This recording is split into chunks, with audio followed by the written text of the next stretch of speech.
hapon kami ko. Dito sa lugar namin, umuulan na yun. Mahina, lakas.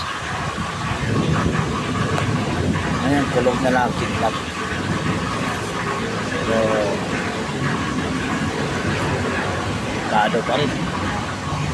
Kumikidlat. Ay, nako. Alis na rin yung bagyo, pero kanina bumabagyo. Yan.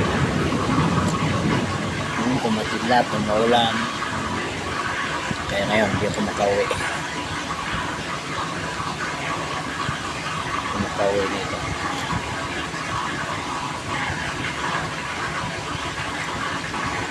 Patak-patak ng ulan.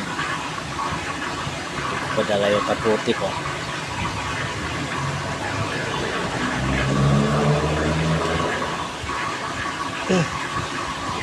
Ay, ako.